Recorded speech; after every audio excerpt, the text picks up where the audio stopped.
Hey guys, number one here, coming to you today with an interview with Dare Ollie. If you don't know who he is, he's the lead GFX person for Dare, and for most of the time we haven't interviewed any GFX people, but I think it's time that we give some recognition to that side of the community because without them, we wouldn't have any BGs, logos, or anything like that. How you doing today? I'm good, thanks. How are you? I'm doing pretty good myself, thanks. So, like, what got you started in, like, the YouTube community by itself? Well, originally I did design at my secondary school, and I started doing digital art, and I needed somewhere to upload videos to show other people and classmates and things. So I made my YouTube channel. And then once I'd finished, once I'd made a few videos on YouTube, I then kind of realized that lots of other people had really nice backgrounds and things, and they'd customized their pages to look nice. And so I kind of decided that I wanted to make mine look nice as well. And then from then, I kind of picked up different programs and things, and that's pretty much where it all started. Okay. And what do you think your favorite piece of artwork was? And it came from one of the subscribers named Brady. What do I think my favorite piece of artwork was? Yeah. Whatever. Yeah. And then your own piece of work also. Um, well, I think to date, one of my favorite pieces of artwork that I've seen is by a guy called Alex Koshelkov, who uploaded a piece called like Lufthansa Airlines or something, and it was basically he produced this piece where a plane had crashed onto a motorway. And for those of you who don't know who Alex Koshelkov is, he's like the hero of GFX. He's the guy who everyone looks up to in the community. So that piece was literally insane, and I can't actually get over how he does his work. And I'm, yeah. for a lot of people who think like editor or player is the most stressful thing in the community, would you say that you as a GFX person have a lot of stressfulness? Yeah, I would say we have a lot of stress because, I mean, players. Okay, I don't want to insult anyone here, so I'm sorry if I'm working out. I'm going to try not to. I'm going to try avoid insulting people. But players turn their Xbox on, then they get to play COD with friends. They get to speak to people, and they get to do their spins and their trick shots, and that's fair enough because I like to trick shot as well. Nothing wrong with it.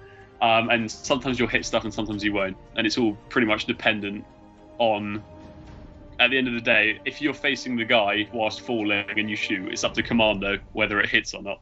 If you, with an editor, you get sent the clips, and then you have to start thinking by yourself, and you have to think about your own designs, your own style. You have to apply everything that you want to the clips. You have to fit needs of the players, and then designers, we have to basically do what the editors do. We have to design, and we have to make all of our designs specific to what players want.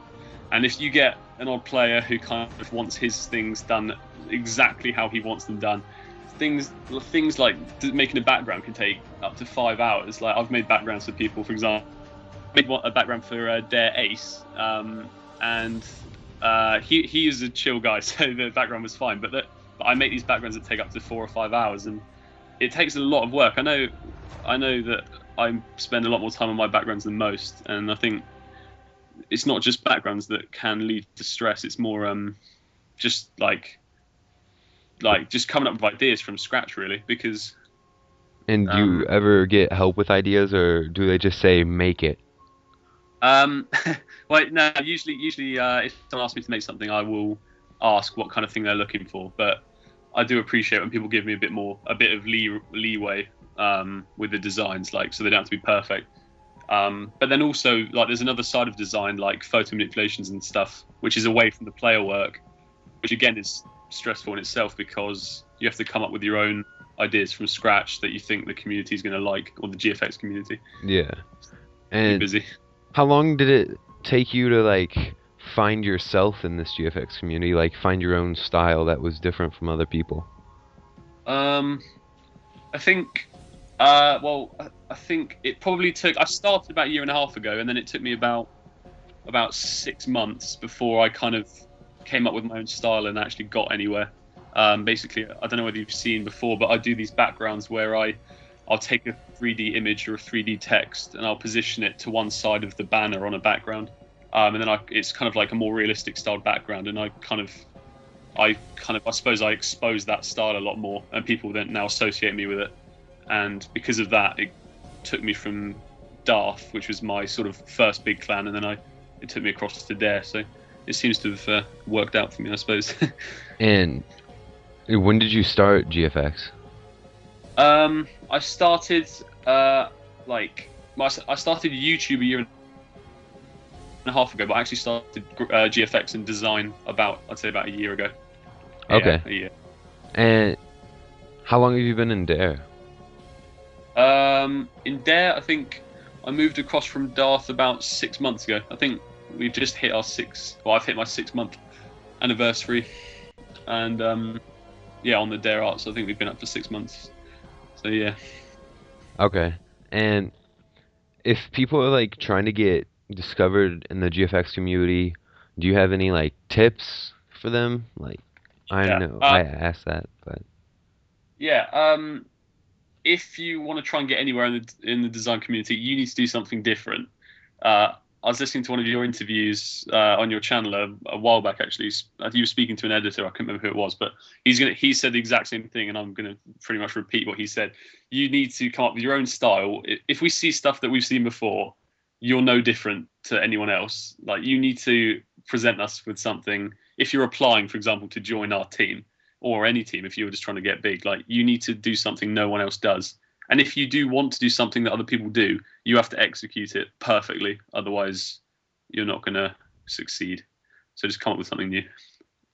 okay. And like we always have a random question of the day, Uh-huh. and this random question came from Darace, and Uh-huh. he said, "What is the color of the ceiling in your room?"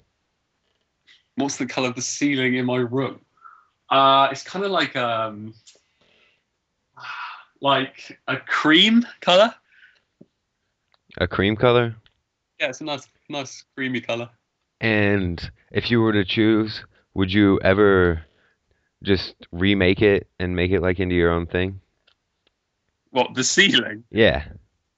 Yeah, I suppose I've always wanted to do graffiti, like on the walls and stuff. So if I was allowed to be let loose on the ceiling, I suppose I'd do some graffiti on it. And you said it was cream color, so does that mean it's like Krispy Kreme, like as in the glazed donut? Yeah, it has a nice glaze to it, like a Krispy Kreme donut, I suppose. Yeah. Okay. And yeah, well, thanks again for interviewing with us today. No problem. And once again, this was Dare Ollie and number one. Have a nice day. Thanks.